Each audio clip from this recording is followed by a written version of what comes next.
Did my card go through? Oh no. Your small business depends on its internet, so switch to Verizon Business. And you could get LTE business internet starting at $39 a month when paired with select business mobile plans. That's unlimited data for unlimited business. There we go. Get the internet you need at the price you want. Verizon Business. Starting price for LTE business internet, 25 megabits per second unlimited data plan with select Verizon Business smartphone plan savings. Terms apply.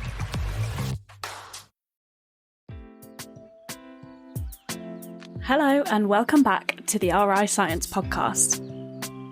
In the second half of last year, we started releasing From the Theatre episodes on the second Wednesday of every month, where we brought you either a bonus video from our YouTube channel or some bonus content from elsewhere in the UK, such as the Space Park in Leicester or New Scientist Live. For the first few months of this year, we'll be bringing you From the Lab episodes from UCL. UCL is celebrating their 200th anniversary this year, and we're hosting a fantastic range of UCL scientists to give our discourses over the next few months as we come to the end of our own Discover 200 celebrations. As part of this collaboration, I'll be coming over to UCL to speak to these researchers ahead of their discourse for the From the Lab mini-series here on the RI Science podcast, released on the Friday 2 weeks before each discourse. Today, I'm at UCL Partners, just round the corner from Great Portland Street, to speak to Becky Shipley, our first discourse speaker of 2026. Becky, thank you for joining me on our first From the Lab episode. You are a professor of healthcare engineering at UCL, but you're a mathematician by training. So how did you get from mathematics to engineering? What was that journey? It's a really good question, and I get asked it a lot, which I love actually. So I studied maths at uni, which I genuinely did with no plan at all for I never had a plan for what my career would look like. I genuinely just loved doing maths at school and was quite good at it. So there was no more plan than that, to be honest. So I went on and did maths at university, and I was at Oxford. And it was a brilliant undergraduate course, and you got taught, obviously, all of the groundings of pure and applied maths. But during the later stages of the degree, you started doing courses in the application of maths into the real world. Mm-hmm. And I loved that. I found that really interesting. But also I started doing courses in things like maths and physiology and biology. And it was really interesting because I'd given up biology at school at kind of GCSE level, so when I was around 16, because at the time I didn't find it too interesting, to be totally transparent. So I had no grounding in biology at the time. But what I loved about courses like maths and biology and maths and physiology was that you were using maths as a tool to describe the world around you. So it was really using maths to describe the balance of like physics and biology and chemistry that was going on. And then you could use that to better understand biology, but also use it to kind of inform how you might design interventions that were medically useful, for example. So I loved that. And again, I just followed my nose. So I got really lucky and had the opportunity to do a PhD, which is a research degree there, which was all around, for me, describing how blood flows in really small blood vessels in your body. Mm-hmm. And it had applications in cancer, but it has very wide-reaching applications in all sorts of areas of biology and medicine. And really, that was how it all first started. And from there, I got really excited about the potential for using concepts from like maths and physical sciences in other application areas. And I was really passionate about medicine and healthcare. So from there, I moved from a mathematics department into an engineering department, really because I was motivated to solve real world problems. So I wanted to use my kind of expertise in maths and background in that, but actually be using it to have an impact on people and people's lives ultimately. And that was really motivating to me. So I then moved to University College London into engineering. So UCL is an incredibly what we call multidisciplinary place. So mm-hmm. we have people working across pretty much any field of like the academic world that you could think of, but we have incredibly strong hospital and clinical partnerships. And to me, that was really compelling because it meant that I could start doing exactly what I wanted to do. So I moved to UCL in 2012, and since then have absolutely loved it. And all the research that I do is exactly as I just described. It's basically using concepts from maths, engineering, computing, but applying them in the field of healthcare. And it's an incredibly rich and quickly moving field, which I love. When I was looking at your work and trying to get a grips of the huge variety of stuff that you do, I found that there were generally two still pretty broad categories of your work in a clinical setting. One, using large-scale data sets and applying things like computational models, and the other one was more local level innovation, so at the physiological level and those sort of innovations that you just spoke about. So starting with the more local level innovations, that's where a lot of your research based here at UCL comes in. Yes. And it would be great to understand a bit about how this mathematics comes into play, how that research gets applied and those foundations get applied in this area. So I wanted to have a look at two examples of your latest research where I like, when I'm researching someone for a podcast, to go on there, if they're a university professor, to go on their university faculty page and go on publications and just see see what I can get from there and what I can try and digest. The two top papers that I wanted to have a look at were, one was looking at basically combining X-ray techniques with data analysis to map the arterial vascular network in the human kidney. And the other one was using computational modelling to understand something called diabetic retinopathy, which is an eye condition that is developed within diabetes, and how that can help to identify potential drug targets or treatment targets. These cases are quite different, but could you talk about how in those cases the maths gets into the research basically, and how that theory is applied to that practical clinical setting? Absolutely. And they're really good examples because you say they're very different, and they are. Clinically, they're obviously different use cases and different clinical scenarios. But as you're alluding to, the maths that underpins them is common.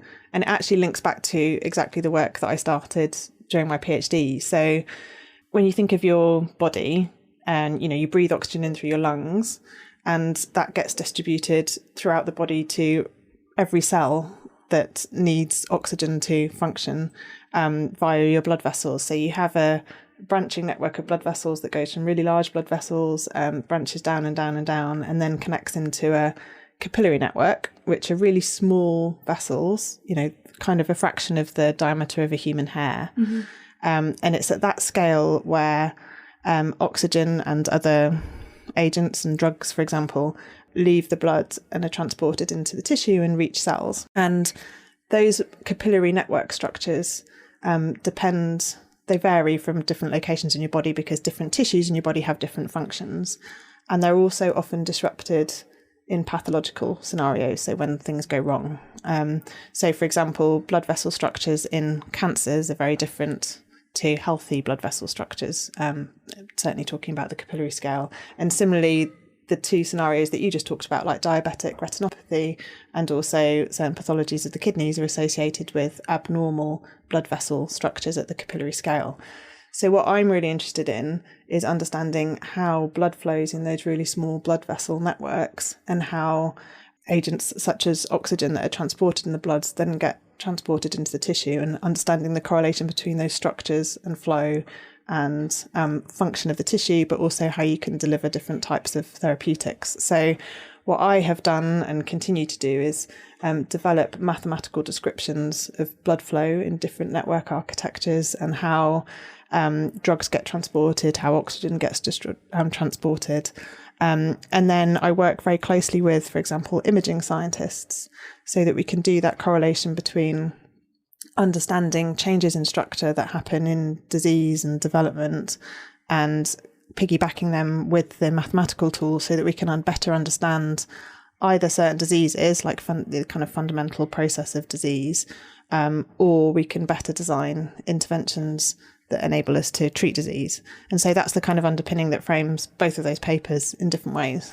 Another example of engineering at this scale to solve medical problems was the ACL Ventura project, which you co-led during the COVID pandemic, and I'm sure you're very used to speaking about a lot since then. So this project was responsible for designing the non-invasive reusable ventilator, which was used extensively during COVID, which saved lives all over the globe. And this project was based around reverse engineering a device that already existed. How did the idea for this to be the way to do it come about? And is that a usual approach in engineering, or was it more a time constraint, COVID-specific method that you had to go for in that instance? It was very much in response to the pandemic, but it was also very similar to many things that I've done in my career, in the sense of we didn't go into it with a kind of strategic plan. So It actually came about very organically. So I talked a bit about how I'm at UCL, and it's this incredible kind of multidisciplinary place. So pre-pandemic, I already collaborated and worked with some people in the intensive care unit at University College London hospitals, actually on a totally different bit of the world, which was around developing models of physiology learnt from vital signs monitoring data. So it was a very another kind of data intensive project. But of course, the pandemic hit and there was a huge amount going on. But I met with a colleague, Mervyn Singer, who is Professor of Intensive Care Medicine at UCL and was also one of the lead consultants in the ICU unit at UCLH. And basically it was his idea. So he was talking to colleagues in China and Italy about how they were treating COVID patients. And they were finding that if they could treat people with non-invasive ventilators or CPAP devices, which I can describe a bit more about in a moment, basically it enabled them to optimise and conserve their hospital resources, both in terms of person capacity, but also beds, oxygen, etc. But also they could prevent a certain proportion of people from progressing to needing mechanical ventilation, which is a more invasive and had worse outcomes for people potentially, but is absolutely necessary when people are incredibly sick. But in the UK, we didn't have enough non-invasive ventilators in much the same way as we didn't have enough mechanical ventilators. But when we first started talking to Mervyn, I think it was the 17th of March. So the pandemic was already coming, and the peak of the first wave of COVID was due to hit London the Easter weekend. So there's kind of weeks, there was no time. Yeah. And we didn't need a new way of treating patients, but we needed more devices. So the challenge was more kind of how to scale up our capacity to deliver non-invasive ventilation rather to reinvent how you treat people with non-invasive ventilation. And so we needed to move really quickly. And what we decided to do was to reverse engineer an existing device, which was the Philips Respironics WhisperFlow device. And the reason we picked that was that it was a purely mechanical device. There was no embedded electronics, which in theory means it would be easier to remake. Also, it was off patent, but it had been previously CE marked, which means that it had been used widely in the NHS and people in wards remembered it and knew how to use it. But also it already met standards for what's safe and effective to use to treat patients. So we thought if we could copy it and make lots of them, then we would be able to scale up the kind of capacity, as I said. But again, kind of speaking to the beauty of universities and UCL particularly, I'm in an engineering department in mechanical engineering, which is this wonderful home for people who work in biomechanical engineering like me, but also people who work in other aspects of mechanical engineering. So one of my colleagues at the time was Professor Tim Baker, who had spent most of his career working in the motorsports industry. And whereas I'm very good at modelling things mathematically, he's someone who can make things physically. So I talked to him very quickly, and he reached out to colleagues from the motorsports sector in particular, from Mercedes high performance powertrains, so the Formula One unit that make and design the engines, for example, that Lewis Hamilton used to drive at the time. He's since moved on. And they joined the team. So suddenly we had this combination of the clinical understanding and know-how with the engineering expertise, but also the capacity to make things to very high standards very quickly. And so kind of overnight that team came together and we got very focused on trying to fix the problem. I guess, like you said, one of the really important parts of that process, by using a piece of equipment that people within who work in the wards already know how to use, because that's a whole other part of the timeline, is training staff up on how to use. Even if you create this new revolutionary piece of kit, you have to train the people to know how to use it. So if you can save on that time, which isn't something people would necessarily think of as being an added part of the process. Exactly, and it's so important. And I don't know if you remember at the time, the UK government put out the ventilator challenge, which was to kind of corral the UK manufacturing and engineering community into making mechanical ventilators. Now, when a patient's on a mechanical ventilator, they're sedated, and the mechanical ventilator breathes for them. So it's an incredibly invasive but necessary piece of kit for when people have extreme kind of respiratory failure. But normally, when people are mechanically ventilated, they will have an individual nurse dedicated to looking after them the whole time. And so one of the challenges with the ventilator challenge was, even if we could make, tens of thousands of mechanical ventilators, exactly as you're saying, we weren't going to be able to train up the equivalent number of nurses to look after people on them. So obviously, if we could reduce the number of people that needed mechanical ventilation with other treatment strategies like non-invasive ventilation or CPAP devices, which is what we did, then that would obviously enable us to preserve the mechanical ventilation resource for those patients that needed it the most, and that included kind of trained individuals. But from our point of view, yes, we would. And actually, it was really interesting because although we decided to very quickly to try and remake the Philips Respironics device, they weren't very easy to get hold of because they're not used as commonplace in the NHS now. So we found one in the anaesthesia museum at the hospital. Oh, really? And also bought one on eBay. So the Mercedes teams bought one on eBay. And the first thing that the engineers did was actually just to cut through the device and to redo all of the internal measurements and redo the CAD design, which the computer-aided drawing designs, and to go from scratch, from like rebuilding it in that sense, do all the materials analysis so we could create an exact replica of the device that had previously been used. And that was really important because that meant we could get regulatory approval quite quickly by demonstrating equivalence. So the timescales we worked to were very tight. So from that first meeting that I mentioned, which was the 17th of March 2020, within 100 hours, we had a working prototype that we took back into the wards at University College London Hospital and started testing. Within 10 days of that first meeting, we got regulatory approval under special authorisations from the MHRA, who are the medical regulator for the UK. So they define what is safe and effective to use in the NHS. And then we also developed a Mark II device, which we got regulatory approval for 2 days later, which minimised how much oxygen the device used, because all of our hospitals were under incredible oxygen challenge because of the pure volume of patients who were arriving and needed respiratory support, which usually involves giving the patient oxygen.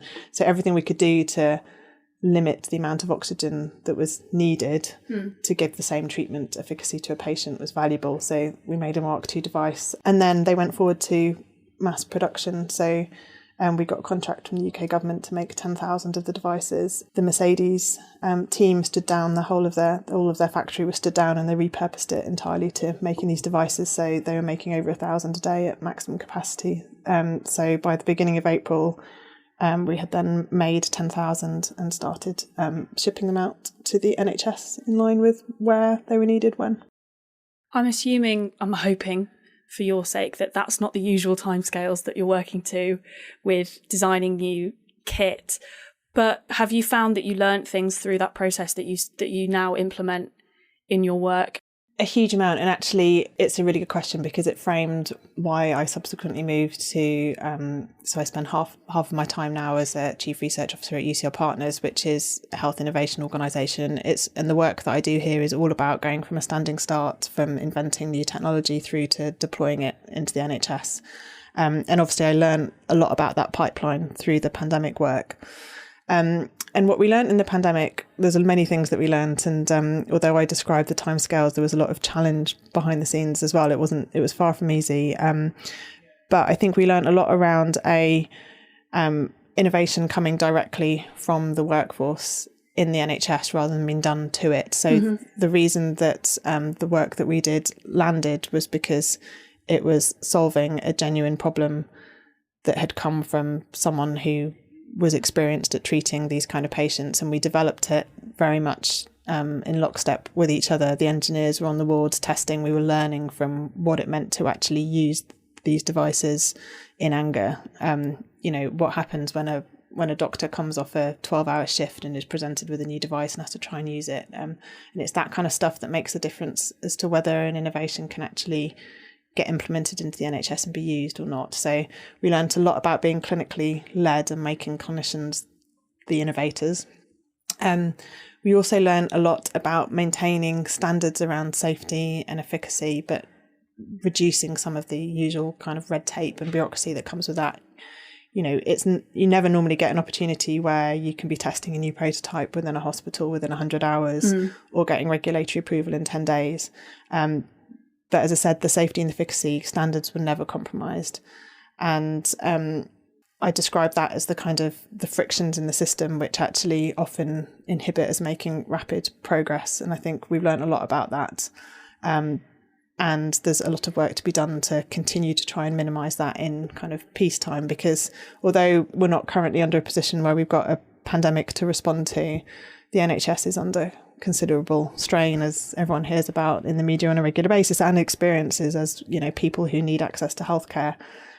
So, you know, I really firmly believe that we need to take a lot of these learnings and implement them now so that we can increase the pace of innovation, ultimately for the good of patients and also to make the NHS more efficient and sustainable.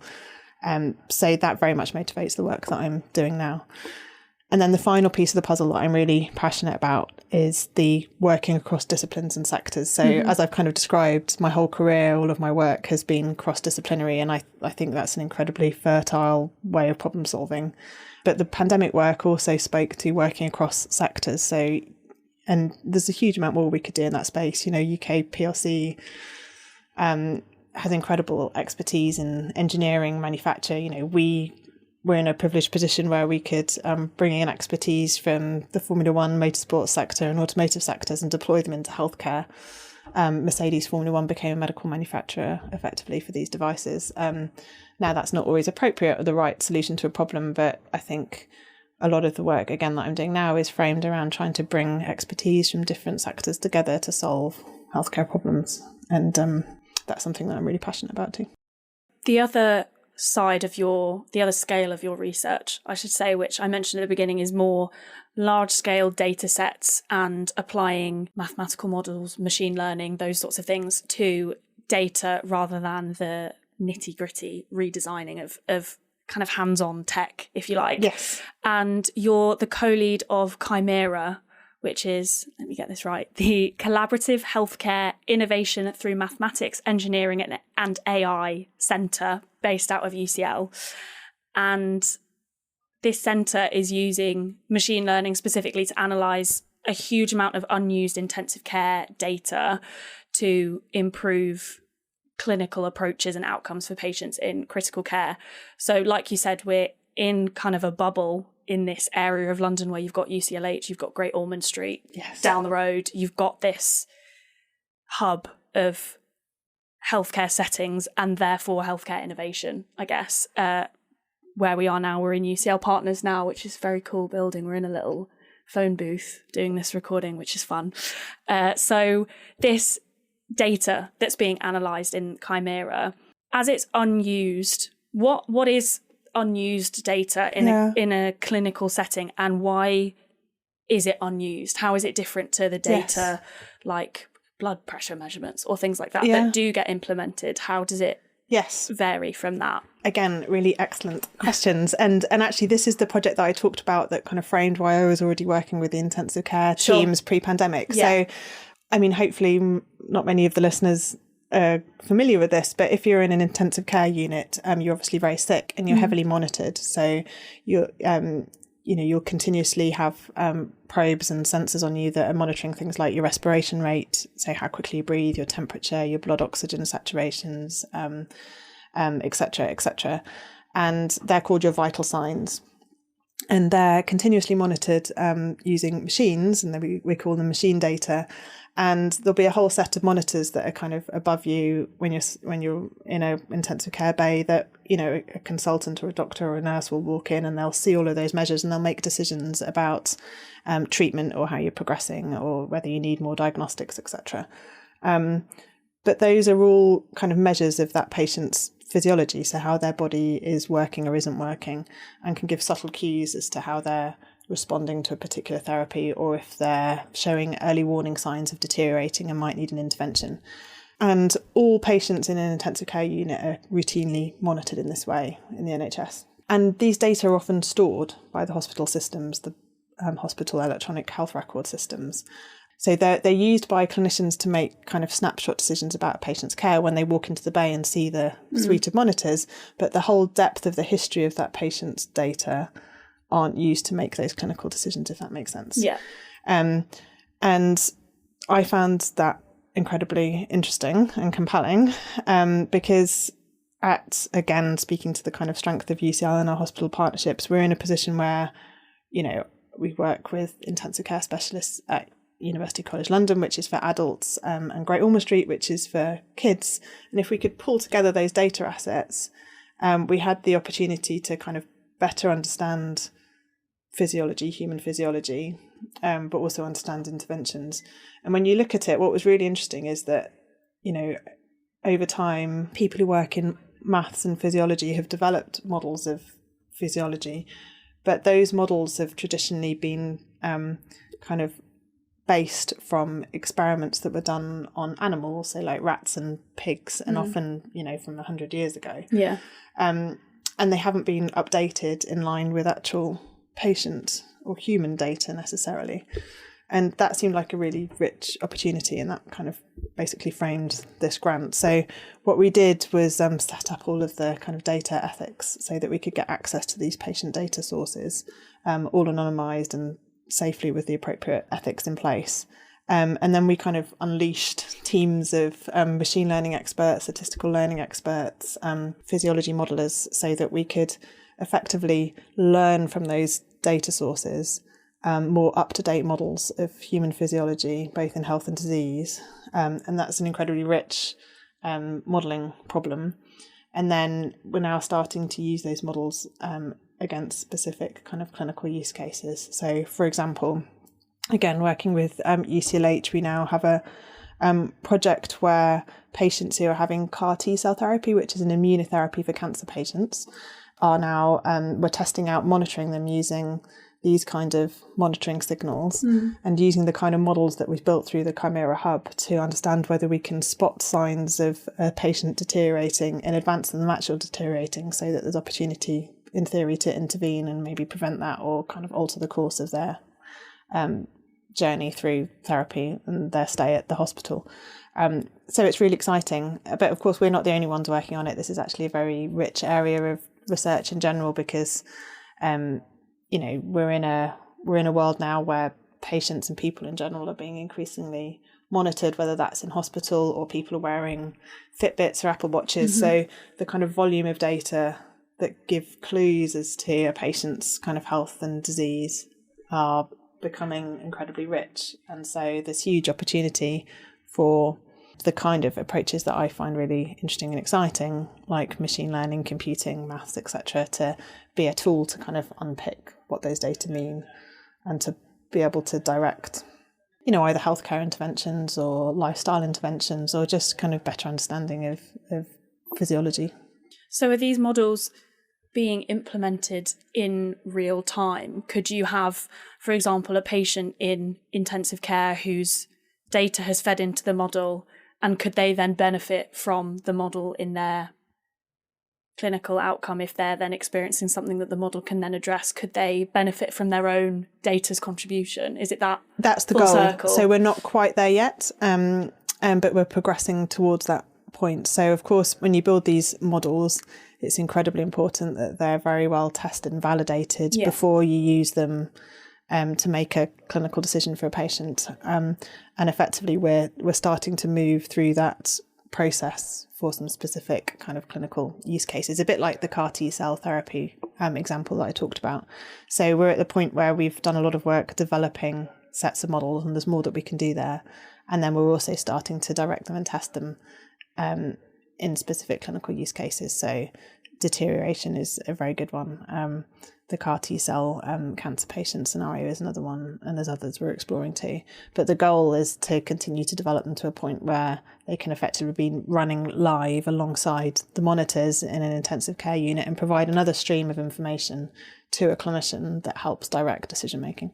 So this podcast is happening because it's UCL's 200th anniversary this year, and it's the tail end of our Discover 200 campaign at the RI, where we're celebrating 200 years of Discourses. So that collab is kind of bringing speakers from a 200-year-old institution to give talks that are a 200-year-old tradition, which is a really nice meeting in the middle. But this is clearly a very exciting time at the moment for medical innovation specifically. All types of innovation, but medical innovation following on from things we learned in COVID and just the development of technology. So medicine looks extremely different to what it did 200 years ago for obviously a whole load of reasons. But do you think innovation will continue to exponentially increase over the next 200 years? Or do you think there's a kind of saturation point, if you like, where we've innovated everything we can innovate? What discourse would we be giving in 200 years with another 200 years of UCL? What direction do you think that's going in? That's a really good question, isn't it? And that's really exciting. I definitely don't think we're about to plateau in terms of innovating, and I certainly hope we aren't. I think if you look at the kind of history of humankind, we're actually very good at continuing to innovate. And, you know, we need to, like I've talked about healthcare in the NHS, and I find that obviously highly motivating, but we need more innovation, you know, and we have this incredible opportunity, I think, because we've kind of got a data revolution on our hands now. I think it's not dissimilar to, you know, the Industrial Revolution was, but we've got this absolute groundswell of data assets that are becoming available for individual patients and also for the populations, you know, globally. And the question is how we make full use of those data. And I think, you know, the advent of technologies like AI, machine learning, but also all of the kind of underpinning computational maths tools that we have available to us are exactly the right tools that we need to deploy to make full use of those kind of data assets. But I think we're a long way off concluding on that. And as I said, one of the really important factors is that all of the technologies that we develop are done so kind of robustly and ethically and are fully validated and tested before they can be used, you know, clinically. But I think this is going to give rise to a whole advent of new technologies, new science, new engineering, but also just the way that we function as humans fundamentally. So I wouldn't like to say what we'll be doing in 200 years. I'd love to know, but I definitely don't think this story is over. I think healthcare will and should evolve at a very rapid rate. You're giving your discourse in 2 weeks. 2 weeks today, when this episode comes out on Friday the 30th of January. And if people who are listening live in the UK or in London, you can come buy a ticket to join us in the theatre, or you can join online as well. So no excuse if you're not in the UK. But if you could give people a kind of elevator pitch of either why you think people should come to the discourse and be engaged with this sort of work, or what you'd want their key takeaway to be. I am going to talk very much about the kind of topics that I have done today, but it's going to span, you know, the real fundamentals of how maths can be a really valuable tool to describe the world around us. And I'll talk about things like how you can describe how jellyfish swim through to how you design heart valves. But also, hopefully, as has come across, I'm really passionate about healthcare and our healthcare systems. So I'm going to also talk about the kind of approaches that we need and the background that I've come from and how we can deploy them into healthcare, and hopefully give a bit of a call to arms for our budding new science generations to get involved. If that worked for you, go to rigb.org and get your ticket for Becky's discourse. But in the meantime, Becky, thank you so much for joining me on the podcast. Thank you very much for having me.